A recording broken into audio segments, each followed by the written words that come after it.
नमस्कार, मैं हूं स्वीटी दीक्षित और आप देख रहे हैं 5 शहर 5 खबर, जिसमें सबसे पहले हम आपको सपा की तरफ से 2 नेताओं को सस्पेंड करने का कारण बताएंगे। इसके बाद भिवानी में 2 लोगों को जिंदा जलाने के मामले की, इसके बाद पूर्व सांसद अनिल शुक्ला के विवादित बयान के बारे में बताएंगे जो तेजी से वायरल हो रहा है। फिर आपको पलामू शिव बारात मामले में हाईकोर्ट के बड़े फैसले के बारे में बताएंगे और आखिर में बात होगी भगत सिंह कोश्यारी के उत्तराखंड वापसी की। तो चलिए शुरू करते हैं। रामचरितमानस को लेकर स्वामी प्रसाद मौर्य के बयान को लेकर टिप्पणी करना समाजवादी पार्टी के नेता डॉक्टर रोली तिवारी मिश्रा और ऋचा सिंह को भारी पड़ गया। दोनों ही महिला नेताओं को सपा ने पार्टी से निष्कासित किया है।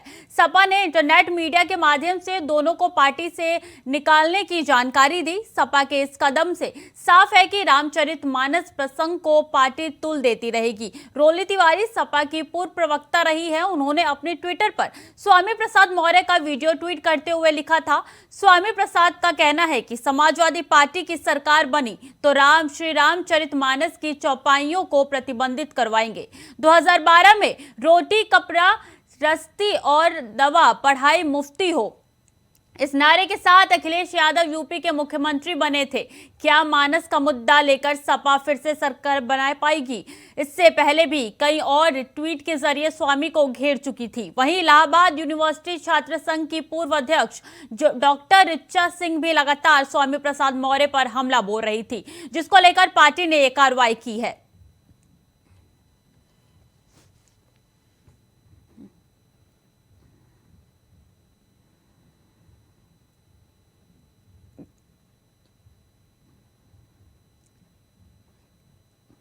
इसी खबर पर चंदन हमारे साथ जुड़ चुके हैं ज्यादा जानकारी के साथ। चंदन, स्वामी का सम्मान, महिलाओं का अपमान।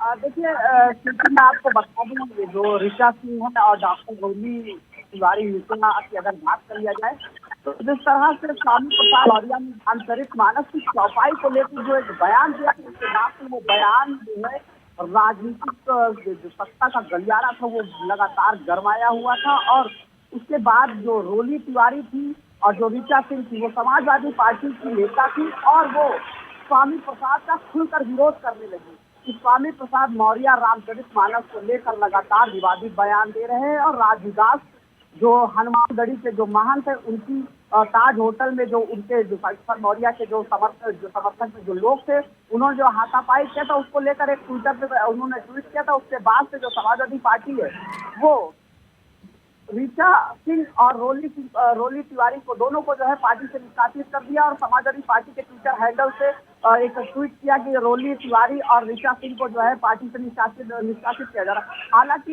ये जो महिलाएं हैं, दोनों महिलाओं ने स्वामी प्रसाद मौर्य के इस बयान को लेकर एक जो है उनका विरोध किया था। उसके बाद से सपा पार्टी ने दोनों महिलाओं को बाहर का रास्ता दिखा दिया। हालांकि जिस तरह से स्वामी प्रसाद मौर्य लगातार इस तरह के जो है वो चाहे रामचरितमानस हो, वो चाहे साधु संत का मामला हो, और जिस तरह से हनुमानगढ़ी के जो राजू दास जो महंत है उनके साथ अभद्रता किया गया था, उनके साथ हाथापाई किया गया था, उसके बाद से लगातार उनका कड़जोड़ विरोध कर रही थी। उसके बाद समाजवादी पार्टी ने कल इनको बाहर का रास्ता दिखा दिया है। जी, इससे तो साफ पता चल रहा है कि स्वामी प्रसाद मौर्य के सपोर्ट में खड़े हैं अखिलेश यादव।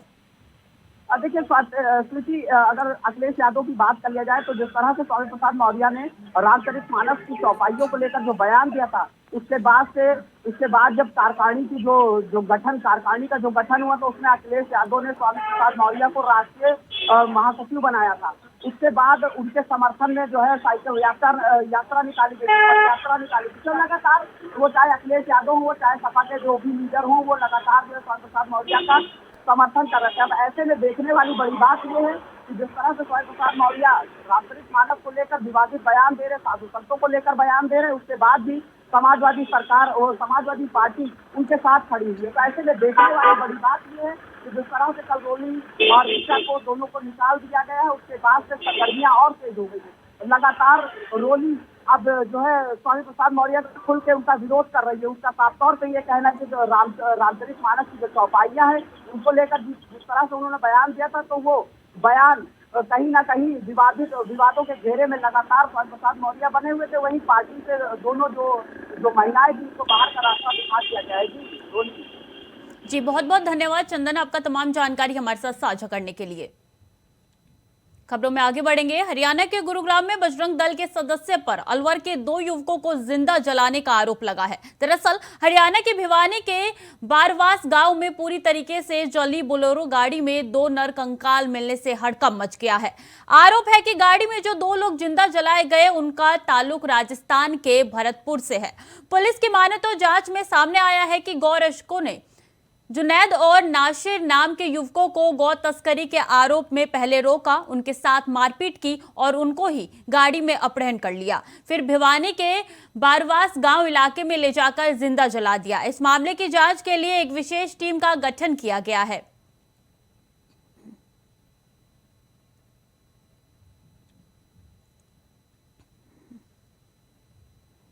न्यूज रूम से सीधे योगेश पांडे हमारे साथ जुड़ चुके हैं। योगेश, देखिए ये मामला राजस्थान टू हरियाणा हो गया है कि क्या है इस मामले की कितनी सच्चाई, उनका अपहरण किया गया है या फिर उनकी हत्या हुई है या फिर कोई एक्सीडेंट है, क्या अपडेट है इस खबर को लेके?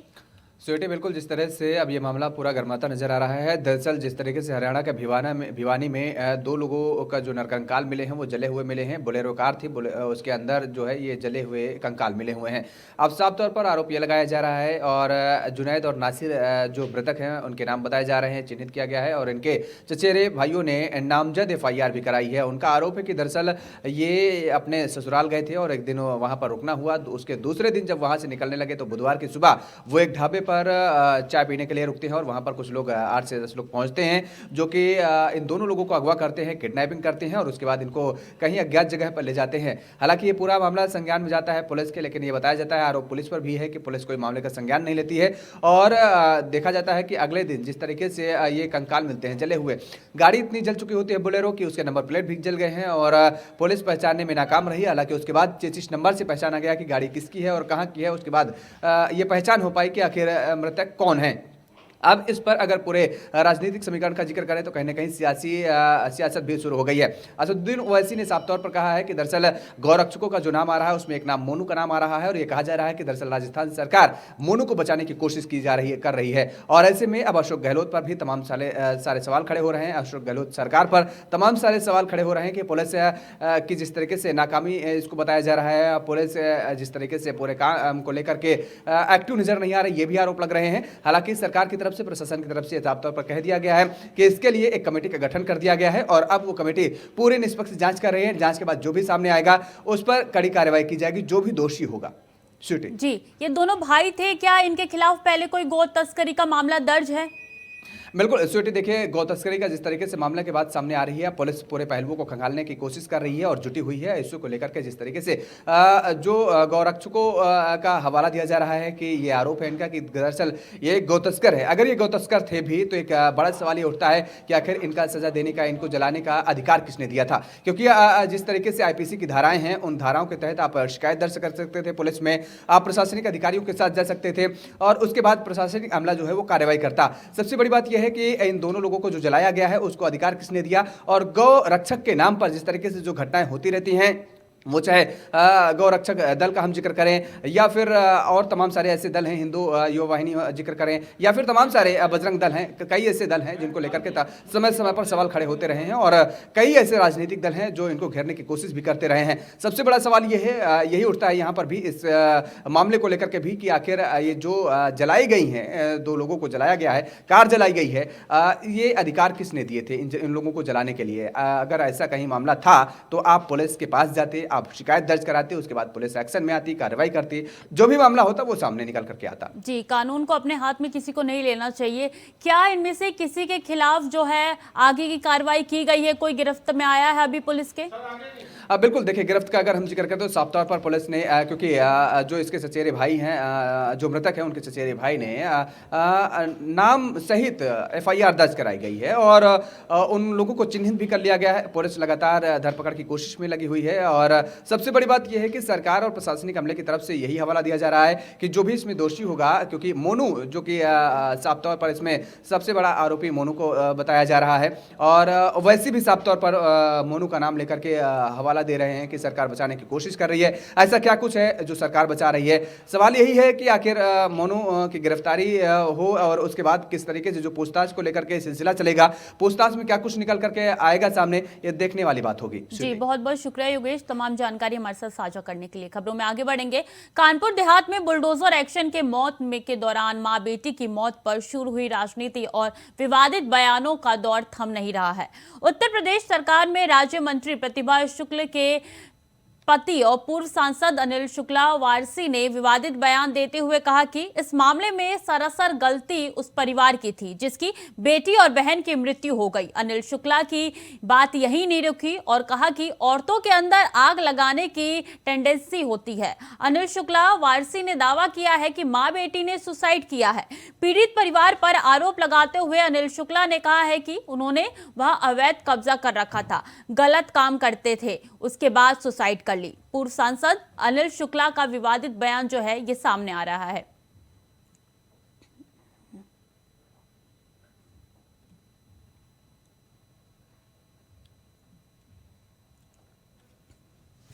ज्यादा जानकारी के साथ कानपुर से हमारे संवाददाता राम दीक्षित जुड़ चुके हैं। राम, देखिए, ये जो विवादित बयान है ये तुल पकड़ता जा रहा है। महिलाओं में आग लगाने की टेंडेंसी अभी भी जारी है।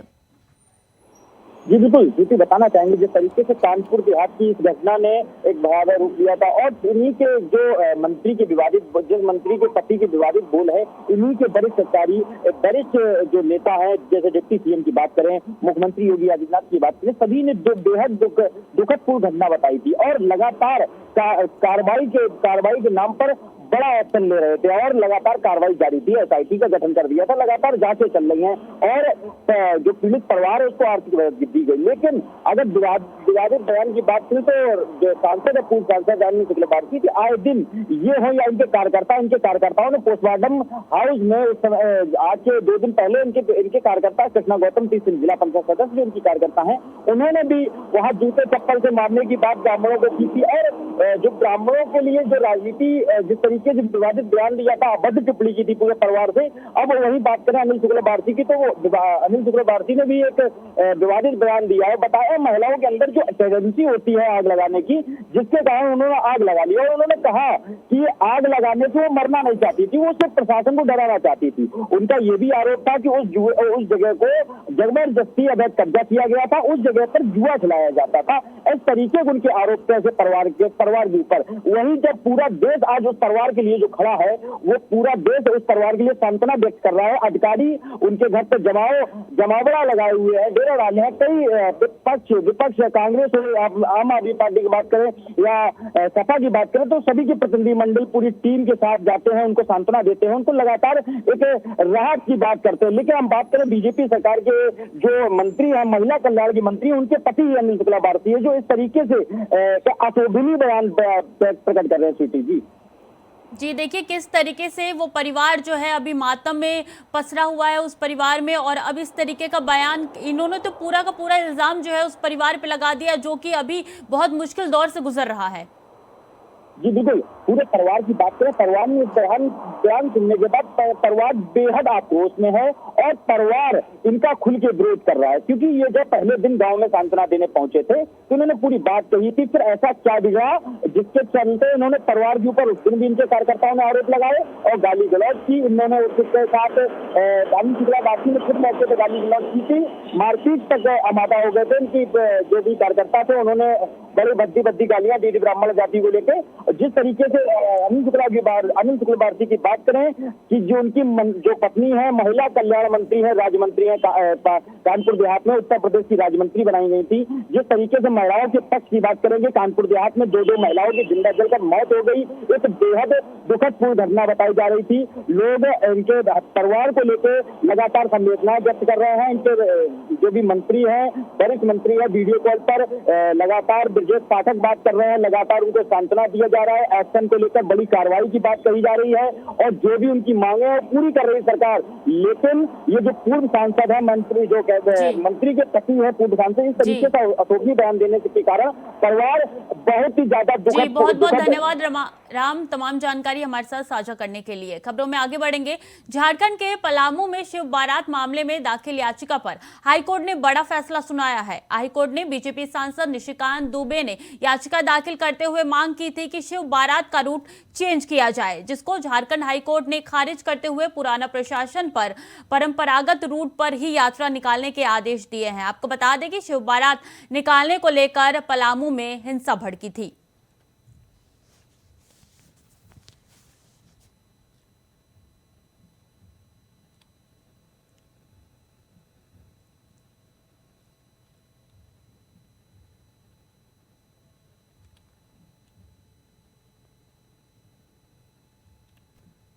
तो आपको बता दें कि पलामू में शिव बारात को लेकर जो है ये बवाल हुआ था, दो पक्षों के बीच में ये पथराव हुए थे। इसी के साथ आपको बता दें ये देवघर शिव बारात का जो मामला है ये पूरा है। हाईकोर्ट में बीजेपी सांसद निशिकांत दुबे ने दी थी याचिका, जिसके बाद से पलामू में शिव बारात को लेकर बवाल हुआ था। आपको बता दें कि इसी के साथ प्रशासन ने परंपरागत रूट को जो कोर्ट है उससे इजाजत मिल गई है कि उसी रूट पे जो है ये बारात निकलेगी। तो बड़ी जानकारी हम आपके साथ साझा कर रहे हैं कि हाईकोर्ट का फैसला आया है, पुराने रूट से ही निकलेगी शिव की बारात। निशिकांत दुबे की याचिका हुई थी खारिज, प्रशासन ने परंपरागत रूट को कोर्ट ने दी इजाजत। तो बड़ी जानकारी पलामू में ये पूरा हादसा जो हुआ था, आपको बता दें झारखंड का ये पूरा मामला है जहां पे दो पक्षों के बीच में जो है पथराव देखने को मिले थे। इसमें कई लोग जो है चोटिल हुए थे, कई लोग घायल हुए थे। इसी के साथ आपको बता दें मौके पर पुलिस पहुंच के दोनों पक्षों के बीच में जो झड़प हुई थी उनको रुकवाया था। इसी के साथ आपको बता दें पलामू का ये पूरा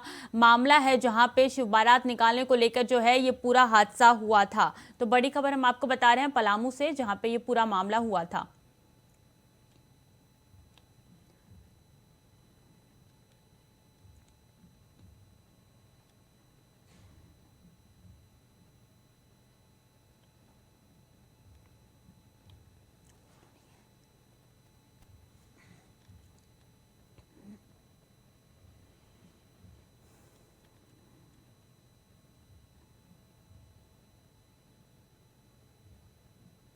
आगे बढ़ते हैं। महाराष्ट्र के पूर्व राज्यपाल भगत सिंह कोश्यारी राज्यपाल पद से इस्तीफा देने के बाद उत्तराखंड लौटे हैं, जहां प्रदेश की राजधानी देहरादून में भगत दा का बीजेपी ने जोरदार स्वागत किया। आपको बता दें कोश्यारी उत्तराखंड के पूर्व मुख्यमंत्री भी रह चुके हैं और प्रदेश की सत्ता में भगत दा के राजनीतिक शिष्य पुष्कर सिंह धामी है। ऐसे में कोश्यारी से उत्तराखंड लौटने से क्या कुछ राजनीति समीकरण बदलने वाला है, क्या कुछ पार्टी में बदलाव होगा, ये अब देखने वाली बात होगी। लेकिन बीजेपी को उम्मीद है कि भगत सिंह कोश्यारी के लौटने से जहां पार्टी मजबूत होगी तो वहीं प्रदेश को भी उनके अनुभवों का लाभ मिलेगा।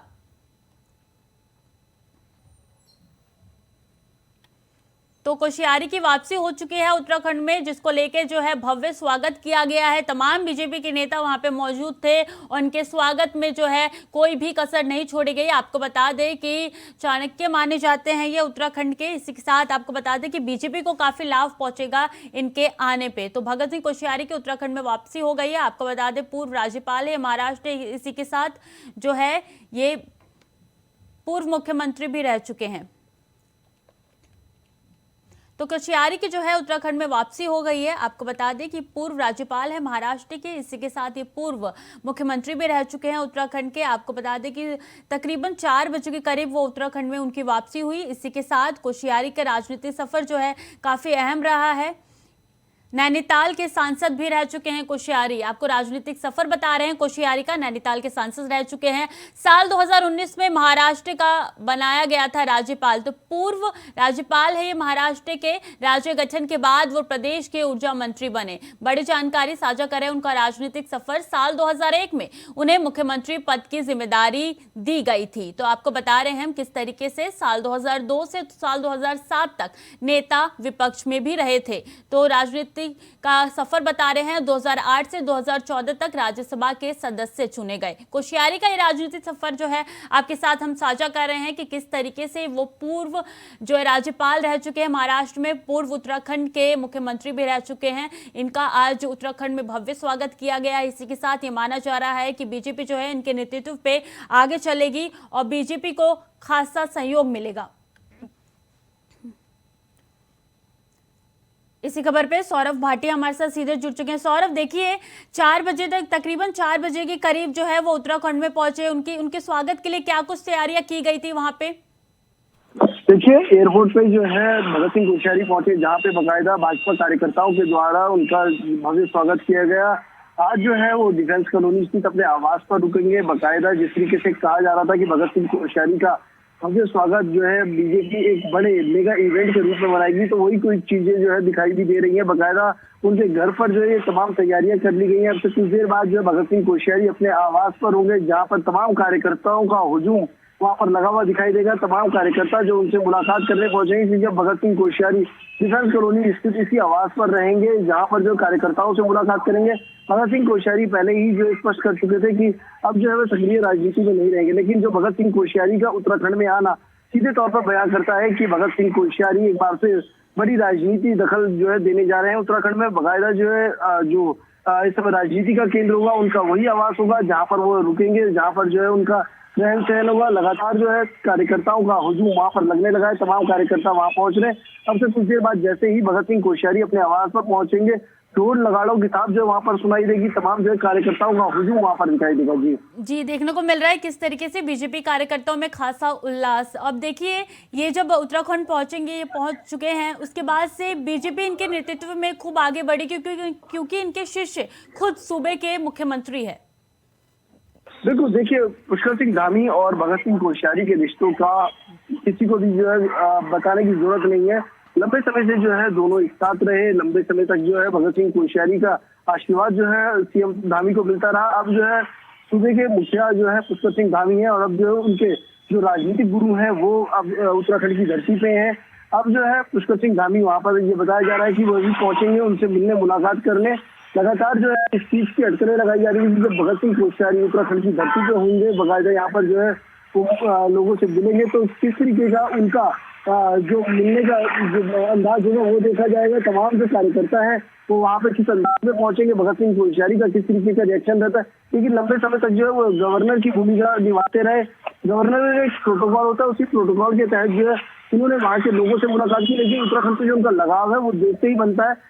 जब भी जो है गवर्नर बनने के बाद भी उत्तराखंड में आए तो लोगों से खुले मन से मुलाकात करते रहे, तमाम प्रोटोकॉल को जो दरकिनार करते हुए लोगों से मुलाकात करते थे। अब जब जो है मुख्यमंत्री राज्यपाल के पद से इस्तीफा देने के बाद खुद जो है भगत सिंह कोश्यारी उत्तराखंड पहुंचेंगे, तो कार्यकर्ताओं का हुजूम जब उनके आसपास होगा तब देखने वाली चीजें होंगी कि आखिरकार भगत सिंह कोश्यारी किस तरीके से उन कार्यकर्ताओं का जो उत्साह है उसे कैसे उत्साहवर्धन करते हैं। जी, भगत सिंह कोश्यारी की उत्तराखंड में वापसी हो रही है, जिसको लेकर जो है विपक्ष जो है और सतर्क हो गया होगा कि किस तरीके से उत्तराखंड में बीजेपी को और ज्यादा पस्त किया जाए, क्योंकि विपक्ष के लिए ये बहुत बड़ी मुश्किल हो सकती है। विपक्ष के नेताओं से जब हमारी बात हुई तो सीधे तौर पर उन्होंने कहा कि विपक्ष के नेता भी चाहते हैं कि भगत सिंह कोश्यारी के अनुभव का जो है लाभ राज्य की सरकार ले। अगर सरकार जो है भगत सिंह कोश्यारी के जो अनुभव है उनका लाभ लेते हुए जाहिर सी बात है राज्य को एक नई ऊर्जा, नया विकास की जो है गति मिलेगी। विपक्ष के नेताओं ने सीधे तौर पे कहा कि भगत सिंह कोश्यारी बेबाक नेता है, उनके बेबाक बयानों से खुद जो है भाजपा की सरकारें असहज होती हुई दिखाई दी थी। भगत सिंह कोश्यारी जब कोई बयान देते थे उसके कई राजनीतिक मायने होते थे। राजनीति के महापंडित के रूप में जो है भगत सिंह कोश्यारी को यहाँ पर देखा जाता है। भगत सिंह कोश्यारी जब जो है उत्तराखंड में लोगों से मुलाकात करेंगे, उसके बाद उनका अंदाज देखने लायक होगा कि किस अंदाज में जो है लोगों से मुलाकात करते हैं। जी बहुत बहुत शुक्रिया आपका तमाम जानकारी हमारे साथ साझा करने के लिए। तो आपको दिखा रहे हैं कि भगत सिंह कोश्यारी जो है उत्तराखंड में उनकी वापसी हो चुकी है। आपको बता दें कि महाराष्ट्र के पूर्व राज्यपाल, इसके साथ साथ उत्तराखंड के पूर्व मुख्यमंत्री रह चुके हैं। इनके शिष्य कहे जाते हैं। पुष्कर सिंह धामी खुद सूबे के मुख्यमंत्री है। तो ये तस्वीरों के माध्यम से आपको बता रहे हैं कि उत्तराखंड में जो है वापसी हो गई है कोश्यारी की। इसी के साथ आपको बता दें, ये कहा जा रहा है कि बीजेपी इनके नेतृत्व में काफ़ी आगे बढ़ सकती है, क्योंकि ये बहुत ज़्यादा राजनीतिक के कलाकार कहे जाते हैं। कोश्यारी की वापसी हो चुकी है, इसका अंदाजा लगाया जा सकता है इसी से कि बीजेपी कितनी मजबूत होगी उत्तराखंड में। तो देख सकते हैं हम तस्वीरों के माध्यम से बीजेपी जो है मजबूत होने की पूरी तैयारी कर रही है। लखनऊ में सीएम आवास के बाहर बम मिलने की खबर। लखनऊ में मौके पर बम निरोधक दस्ता पहुंची। सीएम आवास की सुरक्षा व्यवस्था बढ़ाई गई। बम वाली खबर अफवाह निकली तो बड़ी जानकारी। बम की खबर जो है सामने आ रही है लखनऊ से, सीएम आवास के बाहर से। आपको बता दें कि ये अफवाह खबर है। बाद में जब पता चला सीएम के आवास के बाहर से बम मिलने की जो खबर है वो सामने निकल के आई है। बम निरोधक दस्ता पहुंची है। सीएम के आवास की सुरक्षा जो है वो बढ़ाई गई है। बड़ी जानकारी, सीएम आवास के बाहर सुरक्षा बढ़ाई गई है। लखनऊ में सीएम आवास के बाहर बम मिलने की खबर है। लखनऊ में मौके पर बम निरोधक दस्ता पहुंचा है। बड़ी जानकारी, बड़ा अपडेट आपके सामने। बम वाली खबर अफवाह निकली। सीएम आवास के बाहर सुरक्षा अलर्ट पे और ज्यादा सुरक्षा बढ़ा दी गई है। तो बड़ी खबर लखनऊ से, सीएम आवास के बाहर बम मिलने की खबर है। इसी के साथ आपको बता दें कि बम निरोधक दस्ता भी घर आवास के बाहर पहुंचा है। बड़ी जानकारी, बम वाली अफवाह जो है वो बम वाली खबर अफवाह निकली। बड़ा अपडेट, सीएम आवास की सुरक्षा बढ़ाई गई है। आपको बता दें कि ये खबर जो है ये अफवाह निकली है। इसके साथ आपको बता दें सीएम आवास की सुरक्षा बढ़ाई गई है।